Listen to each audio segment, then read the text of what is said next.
Happy New League Year, everybody. This is the Full 10 Yards NFL podcast.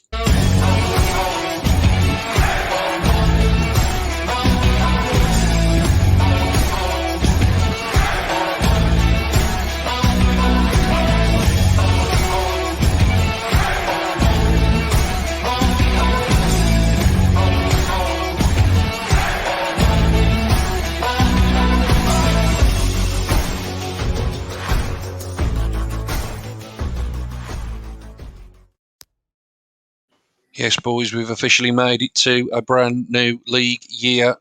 One man who won't be is Drew Brees. We'll get onto that very, very shortly, but let's welcome the boys in first and foremost. Tim, how you doing, buddy? Yeah, very well. Very much caught up in the free agency frenzy, as they like to call it. It's been quite nice, actually. I've just finished training at work, so I've managed to have an NFL Network on for the last couple of days. And whilst it kind of just becomes background noise at some point, it's quite novel. It's still in the novel stage at the moment, so we'll see how far that goes. It's always nice to catch him with Hey K, isn't it? It certainly is, mate. It certainly is. And Steve, welcome in, mate. How are you tonight, buddy? Yeah, good, mate. It is a new league year. Happy New Year to everyone. And I would like to successfully announce that the Philadelphia Eagles are under the cap.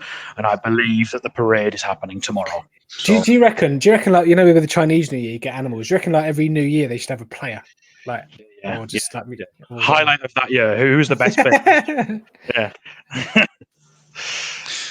Well, let's get into it, fellas. We'll talk plenty free agency because that's obviously all the news coming out this week. Officially, the league year will start in exactly 13 minutes. We're recording this at 13 minutes to the start of the new league year. So news will probably break as we are recording. Get the fireworks ready.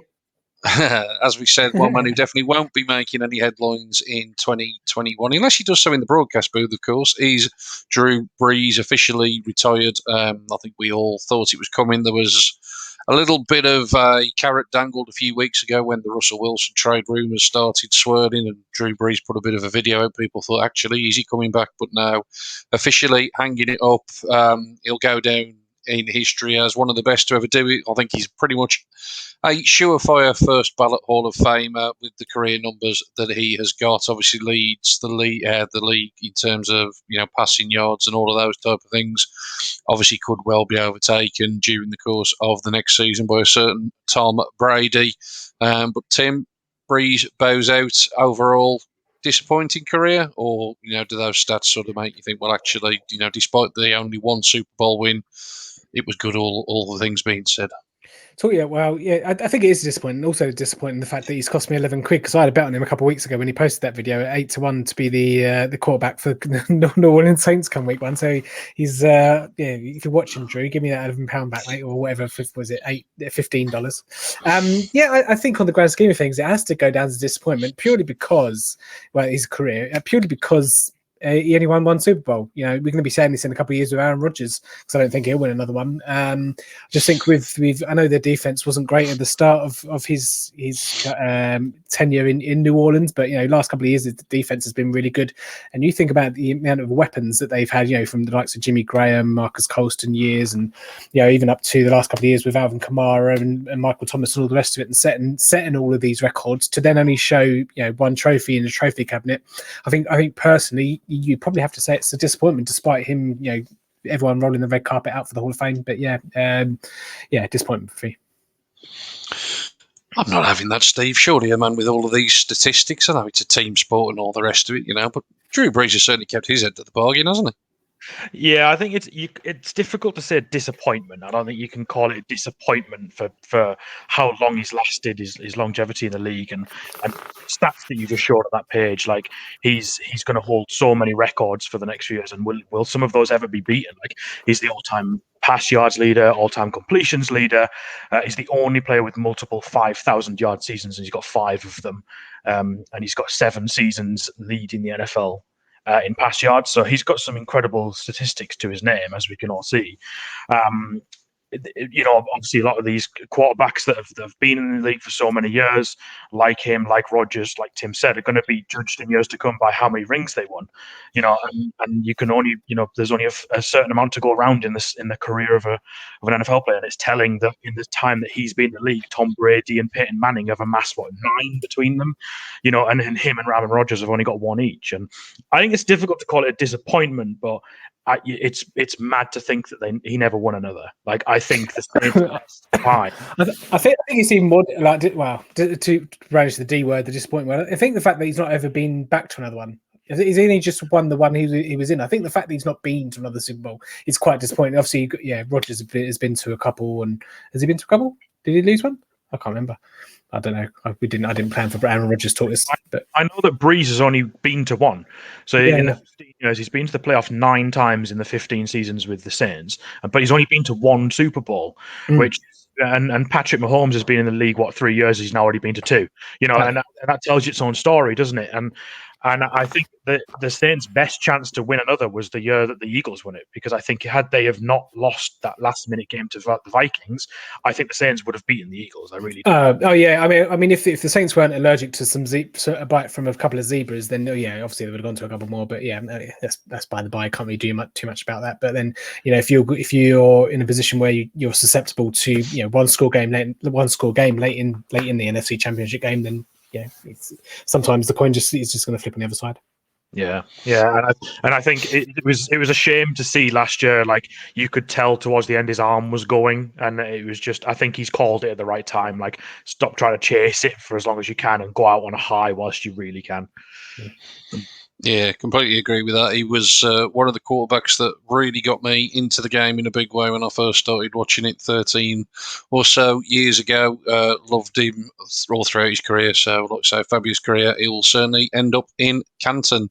Let's talk then about the players that will be suiting up in 2021 and the guys that were given the franchise tag. Let's quickly run through these. Chris Godwin, Allen Robinson, Marcus May, Taylor Motton, Cameron Robinson, Brandon Scherf, Justin Simmons, Leonard Williams, and Marcus Williams. They're the guys that got the franchise tags.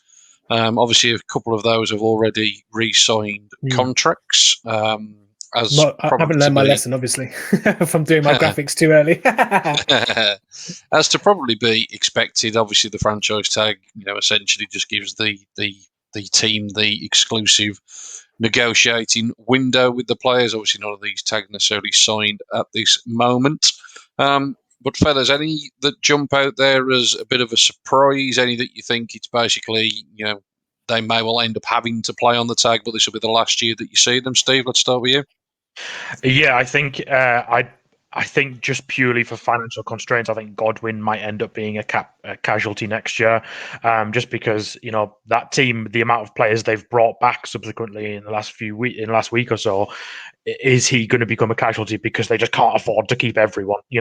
Like so many teams have to after they win a Super Bowl. Big players have to go because you can't afford to have everyone around. So I think he could be an interesting one to look at if he plays on the tag, and if they manage to work some cap magic to get him on a longer term deal.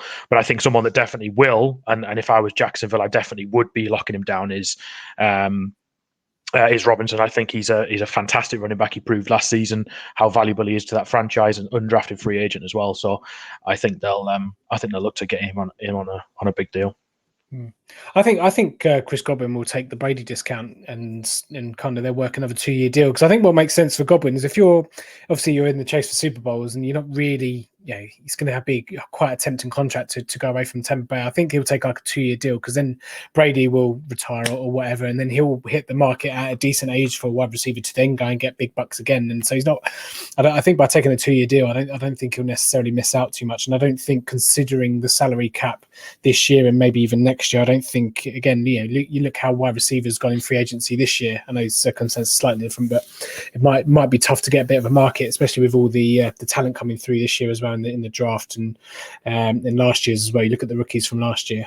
So yeah, I think Godwin will look to maybe do a short-term deal, take a bit of a discount, and then see if the wide receiver market kind of resets itself, and maybe a few more things open up, a few more guys retire, like your AJ Greens and all the rest of it, kind of blow the cobwebs away and go from there. But yeah, I think obviously the standout one to go next year, Aaron Robinson. I mean, he must be tearing his hair out. I mean, he's not. I don't think he's going to be the first person to call Andy Dorsey. Don't know what you mean, mate. Don't know what you mean. Don't know what you mean at all. Yeah, bit of a strange one. That we may well get on to Andy Dalton a little bit later. So they're the guys that got the franchise tag. Couple that didn't get the tags. Kenny Golladay, slightly surprising, but obviously the Lions in a bit of a rebuild mode, so maybe not too much of a surprise. And then Aaron Jones was a potential candidate, but he got a deal worked out with the Green Bay Packers. Paying running backs often not really viewed as the way to go. I certainly believe that they should get paid, but there is a history of people regretting paying for running backs contract $48 million over 4 years. And to be honest, I think as much as anything, it was his usage at the back end of last season. I thought he was just pretty much resigned to the fact that he would be going. When push came to shove, there was a lot more Jamal Williams in the backfield. But all of a sudden, Aaron Jones is indeed back in Green Bay. When he goes, to be fair, the Packers go. It's often Aaron Rodgers that gets all the credit. But if Aaron Jones has himself a nice game, then the Packers generally, get the job done. Steve, your views on Aaron Jones? Obviously, going to be one of the highest paid running backs in the game moving forward. Yeah, I think you're spot on about when he has a good game and Green Bay have a good game. He's like he complements Aaron Rodgers really well.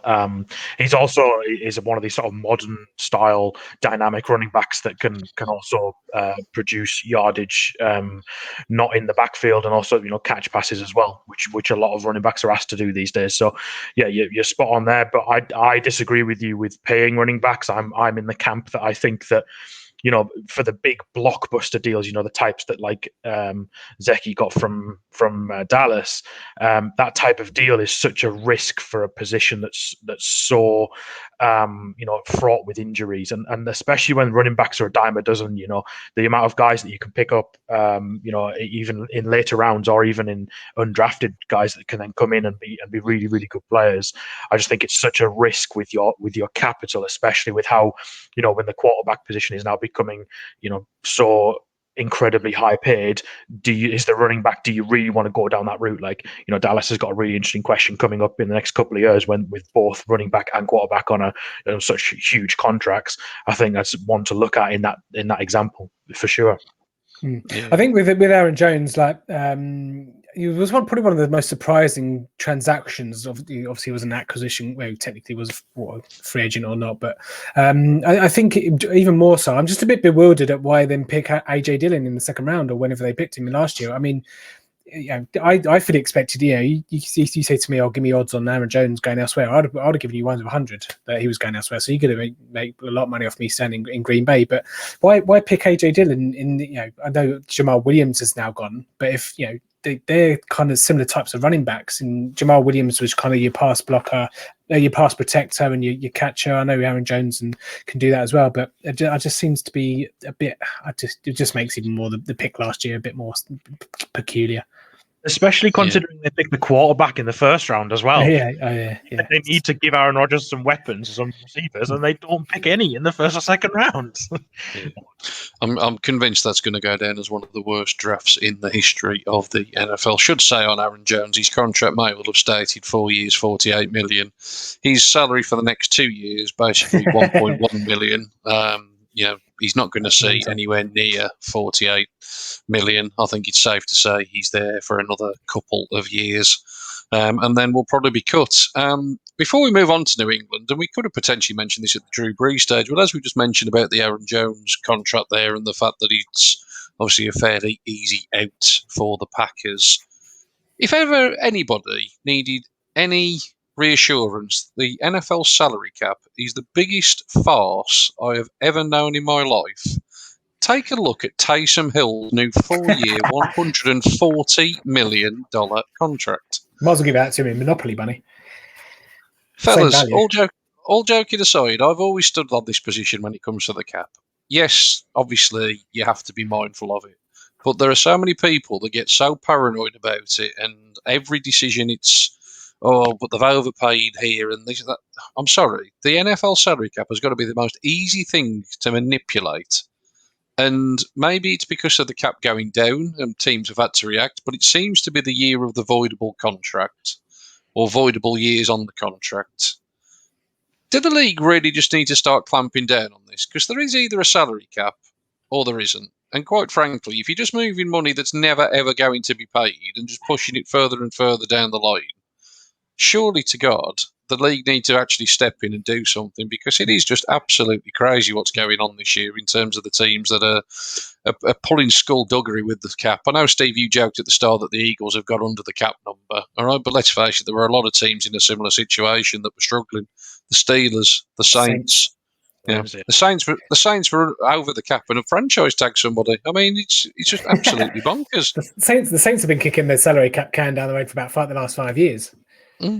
Yeah, But point is, if they can keep doing it, why not?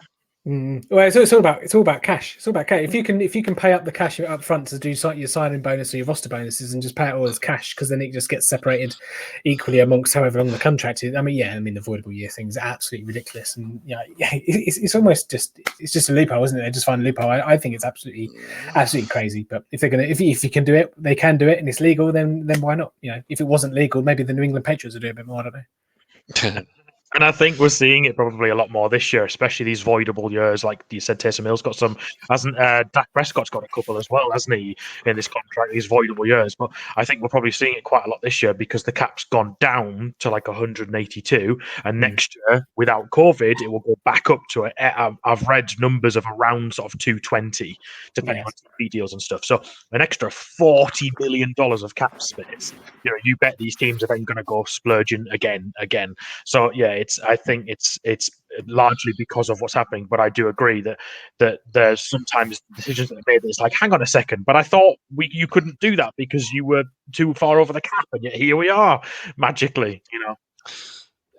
I do say the same thing every year. Don't get worked up about the cap. It's just quite simple. Don't get worked up. Don't try and learn about it. People often say, I need to learn about the cap. Maybe this will be the year I learn about the cap. Don't worry yourself. Just enjoy the game. Let the people that are paid in the front offices deal with the cap. As fans, just enjoy the players that end up on the field. That is my very simplistic way of looking at it. One fella who has been spending his cash like it's going out of fashion is, of course, Bill Belichick and the New England Patriots. It basically seemed every single time that Schefter or Rappaport put a tweet out, it was somebody else on his way to the New England Patriots. And let's be honest, fellas, it's a bit of a laundry list of players here, isn't it? We've got Nelson Aguilar, Kendrick Bourne, Hunter Henry, Jonnu Smith. They're on the offensive side of the ball. And then, should have also included the centre there, Ted Karras, as well. Defensively, Matt Judon coming in from the Ravens, Jalen Mills, Davin.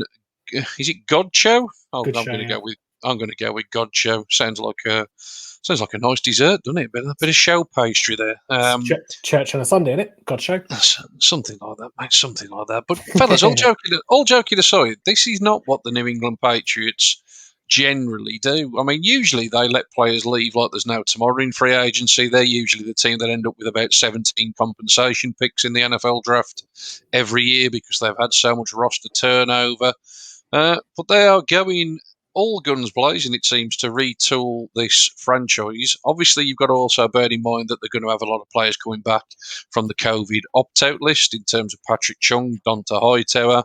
Marcus Cannon was due to come back, but he's been replaced by Trent Brown, who I think is an absolutely brilliant acquisition back to New England. He's an absolute man-mountain of a human being. He will man the right tackle spot. But I suppose, fellas, simple question. Is it going to be worth it in the end, Tim? Yeah, it's an interesting one. There's obviously stats flying around everywhere from media saying, the historic record of teams that have done X amount in free agency have not made the playoffs for whatever reason, for however many years. But Bill Belichick is just screaming of acting like you've had a breakup with your ex, and you've gone to see their Facebook profile, and they're going on to do great things, throwing Lombardi trophies between yachts and getting absolutely pissed on avocado shots. So Bill Belichick's kind of reacting and saying, right, well, I'm going to update my Facebook status, and I'm going to add 11 new friends to my to my friends list. So it's not the ingredients you put into a melting pot to go and get a Super Bowl or success. It's obviously deemed the opposite or perceived that way. So it remains to be seen if Belichick can kind of harness the upheaval and turn it into something that is a successful season. But like I say, they've got returning players as well. So there's a hell of a lot of it's going to take more than 10 minutes to do an introductory session on Zoom when they do meetings, when they come back from whatever is their break and they do their training camps and stuff. But yeah, to me, regardless of who they've brought in, still all relies on Cam Newton. If Cam Newton can't throw the ball with his noodle arm, they're not going to do anything. I know they're running it back to try and emulate Gronk and the other tight end, but if Cam Newton is the Cam Newton of last year, and he level off season in he'll be better prepared for this season. But if he can't do it, they're not going anywhere. I think they'll make the playoffs. I think success for them is reaching maybe the divisional round. I don't think they'll get to the championship round or Super Bowl. But Bill Belichick certainly making some moves and making it rain. But Nike needs to go out for a walk, doesn't he? Because he's done far too many deals over the last couple of days. Certainly has, mate. Certainly has. Steve, your thoughts on the rebuild? Is that the name of Bill Belichick's dog? Is he called Nike? Nike, Nike. What a great dog. I mean, Tim was talking about stats that you've seen. I read one the other day that was the two teams that have spent the most in guaranteed money since 2018 is the Jets and the Jaguars, and the two teams that have the combined worst record since 2018 is the Jets and the Jaguars. So it just shows you that if you kind of continue splurges in free agency, it doesn't always provide results. And I think it's interesting that this is finally happened. Like you said, New England have never been ones to splash this way in free agency. They've always been managing, and maybe that's because they had Tom Brady on such a big contract and other players like that, so they didn't have the space to. But interesting, some of the contracts they've given out, like Hunter Henry, for example, his contract is massive. And it's just because you have the money doesn't necessarily mean you should spend it. So, and it's also interesting as well, they picked 2 tight ends in the 3rd round of the draft last year, and they're already getting 2 more in. Like, have they given up on the tight ends that quickly? Like, it's really interesting, and it does make you wonder how much of an impact Nick Cassiro had, who's now in Houston running the show in Houston. He went from New England, and he was really valued, I know, in the Patriots organization. And I wonder how much of a leash he kept on Belichick, if that sentence even makes sense. But it does make you think, like, that's a lot of money to be spending in free agency from a team that have never usually done that before. Yeah, it's just a strange one as well. Like I say, it's so out of character. It does sort of smack a little bit of desperation. I mean, obviously, going back to the 2 tight ends, obviously it was massively successful with Gronk and Hernandez all those years ago. But let's be honest, Jonnu Smith, I think everybody loves Jonnu Smith, but let's face it, 57 games in his career, 105 receptions. He's not Rob Gronkowski, is he? Hunter Henry, 55 games in his career, 196 receptions. Again, they're not exactly, jumping off the page to me as massive weapons. And obviously, Nelson Aguilar had a nice rebound season last year with the Raiders. I think that was one of the, the most surprising things of last year. Let's face it, though, he's now being paid like one of the top wide receivers in the league. He's got, what was it, 26 million over 2 years? He's been paid to produce at high level. Kendrick Bourne's never done anything really in San Francisco. So, again, it's just very, very strange. It just a lot of players that, aren't necessarily at the top, if you like, of the positions that they play, and they're being paid as though they are. I think in terms of Smith and Henry in particular, I think they now have 2 of the top 5 paid tight ends in the game behind George Kittle, Travis Kelce. George Kittle and Travis Kelce effectively on a different planet compared to these two guys that we're talking about here. So very, very strange. It'd be interesting to see how it all does indeed pan out. Obviously, it's not just New England spending money, though, fellas. Obviously, deals happening left, right, and centre. Plenty of stuff happening. Not so much for the wide receivers, which is interesting. A few of those being signed up today, though. So just let's get some reaction, Tim. Good deals, bad deals, anything that's really surprised you? Couple surprisingly, Tyrod Taylor. How did he get 12 million a year? Jesus Christ! I mean, I think it's nearer 5 and then 12 in incentives. But the moment you see Tyrod Taylor going to Houston, you're thinking, oh, okay, that's just Sean Watson's going out the other way, and then we're tanking for 2021. So buckle up, Houston fans! It's going to get cool. The other one, I think Trey Hendrickson, based off of his production. I thought he was quite overpaid. Was it 4 years, 60 million? I thought that was quite a bit of a leap of faith with him.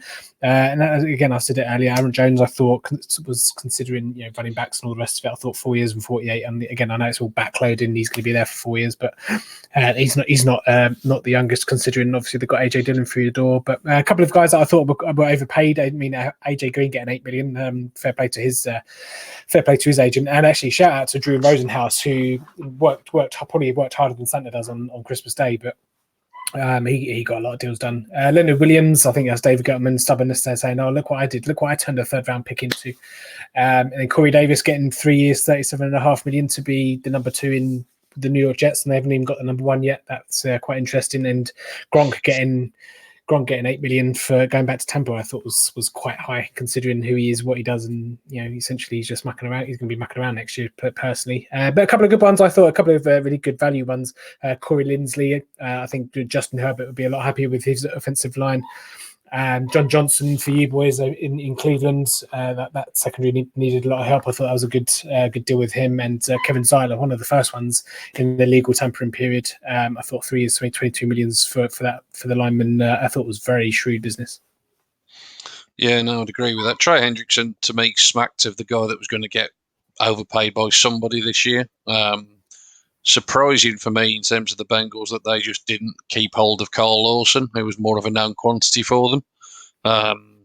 You could almost argue comparable plays. I mean, some people have made the argument that Lawson potentially slightly better. Like, say, Hendrickson really cashing in off the back of one good season, 20 sacks in his career, 13.5 in a contract year. Someone was always going to pay him. And like you say, fingers crossed for Bengals fans that it works out. But certainly, like you say, a little bit of a leap of faith. Steve, anything that's caught your eye? Yeah, Drew Rosenhaus giving out $250 million worth of contracts on the first day of legal tampering. He earned himself a payday, didn't he? Oh, God, the commission he must be on.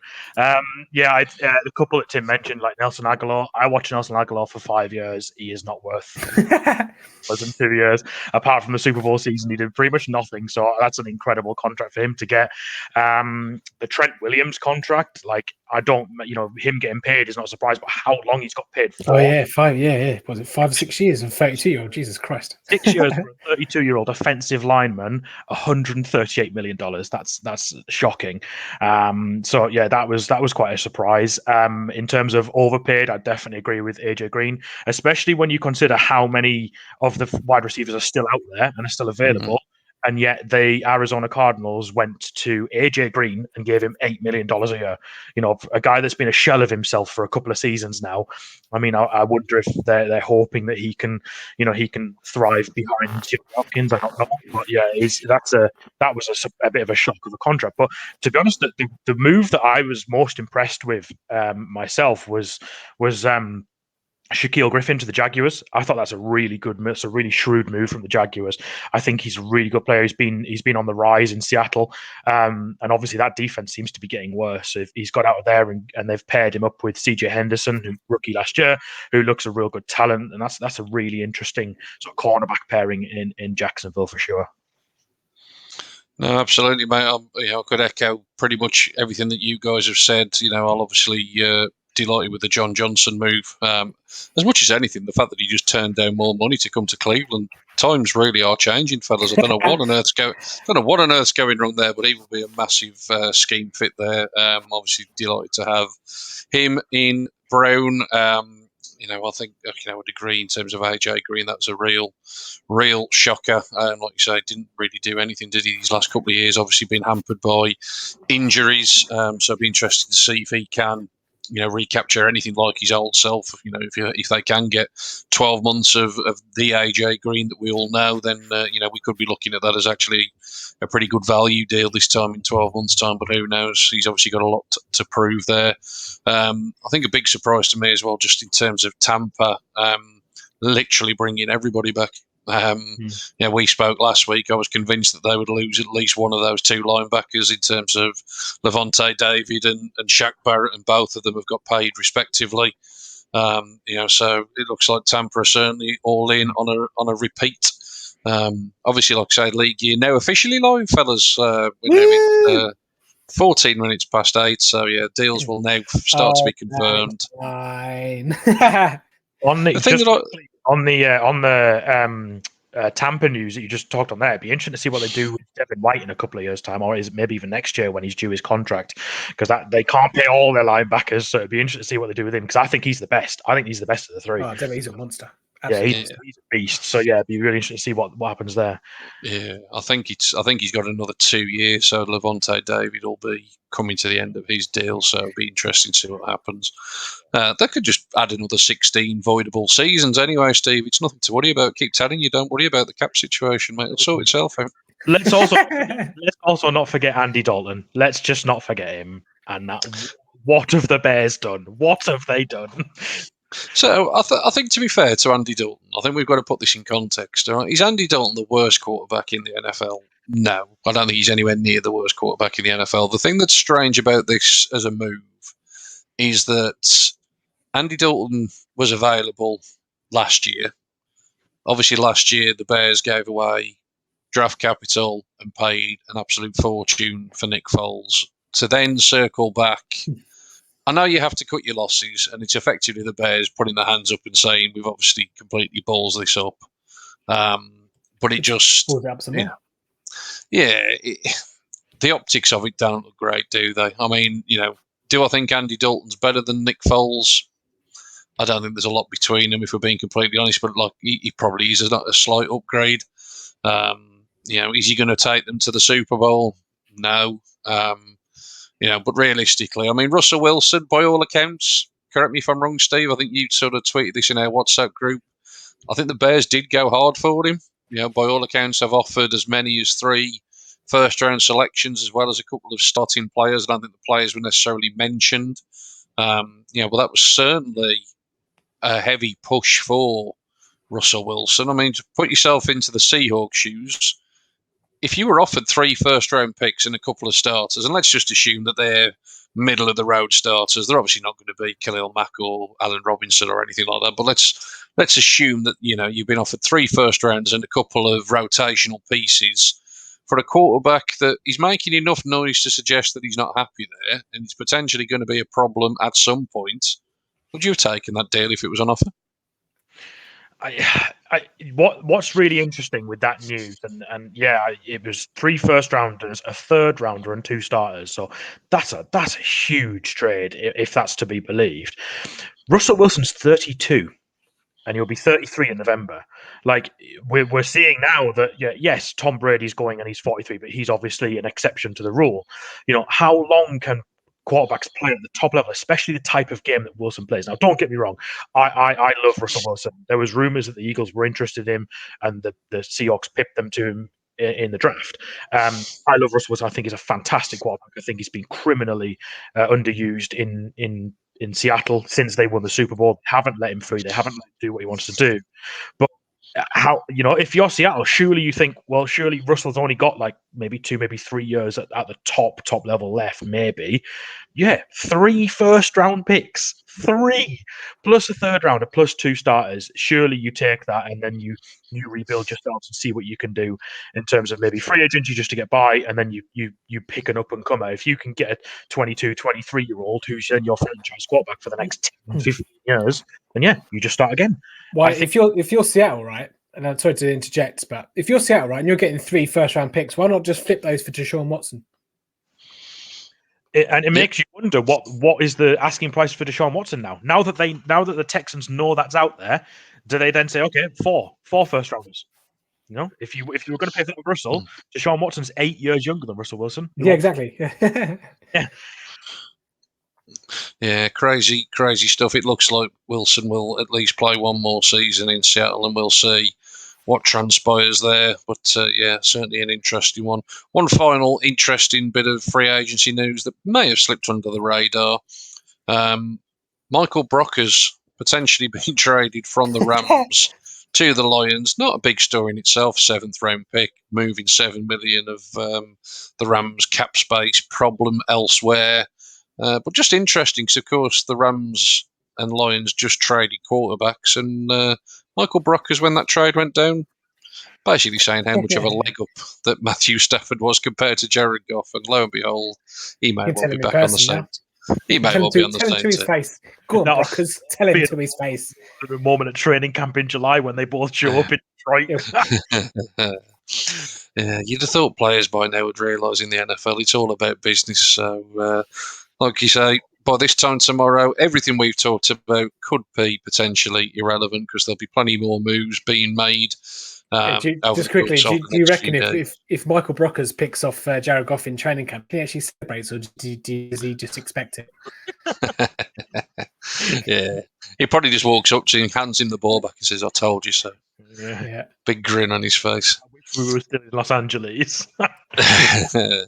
There are definitely 3 free agents today in the market, fellas. Us 3. Yeah, well, I've got to be honest, I'm not exactly in the best shape of my career. I doubt I'd be running down the outside as one of the wide receivers stretching the field. I think if I was going to be playing, I'd definitely be in the trenches. Not sure whether I'd rather be on the offensive or the defensive side of the ball. I think there's more glory in the trenches on the defensive side, isn't there? A good offensive lineman doesn't get noticed, does he? So maybe I'd be on the defensive line, pushing my vast mass around. But fellas, if you were lining up, where would you be lining up? Steve, let's come to you first. Well, yeah, like you say, I'm certainly not in the best shape. But when you look at those offensive linemen, some of them are like 6'8" and 350 pounds. And although I'm not far off that, I'm certainly not that. And the 6'8" or the 350 pounds. Yeah, both.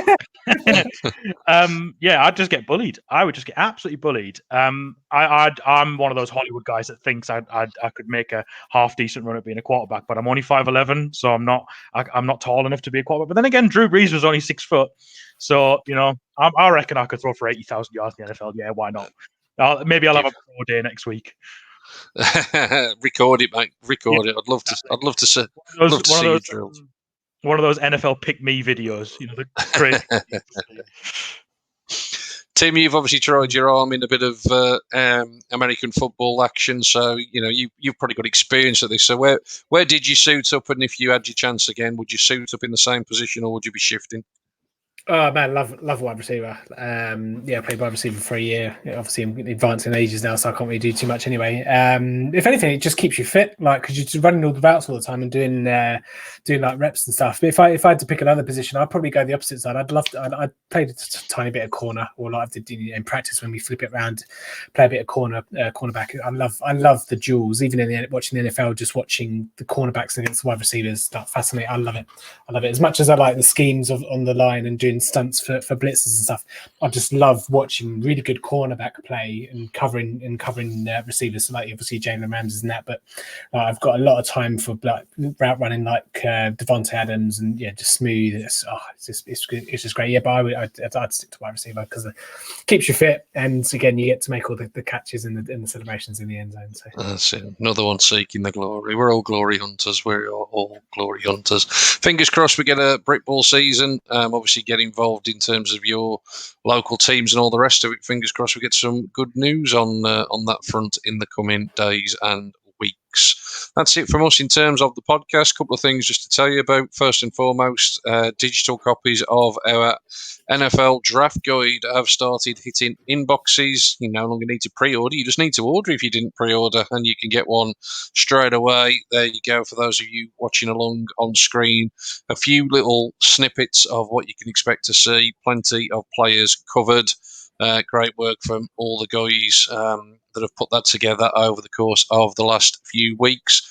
Physical copies going out as well in the next couple of weeks.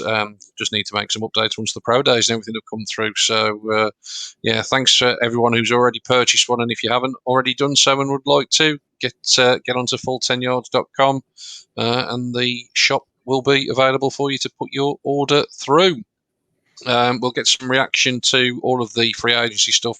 Probably be some written stuff coming up onto the website over the course of the next few days. And all being well, the three of us, potentially Ben, may be back in the huddle as well next week if we can get his audio and his technology sorted out. We'll be back to discuss more fallout from free agency, as like I say, potentially this year, more so than ever. The second wave of free agency could well be even more interesting than the first wave as teams try and negotiate through the salary cap struggles that we have talked about this evening. Don't worry about the cap, Sean. Don't worry about it. I'm not worried about it at all. The Eagles are paying Carson Wentz $33 million to play for a different team this year. So I agree, the cap is not a thing. Absolutely, mate. Absolutely. Do not waste any sleep over it at all, fellas. We have been the full 10 yards, all for the game, all for Britball. We will catch you very, very soon indeed. Thanks for listening and catch you soon.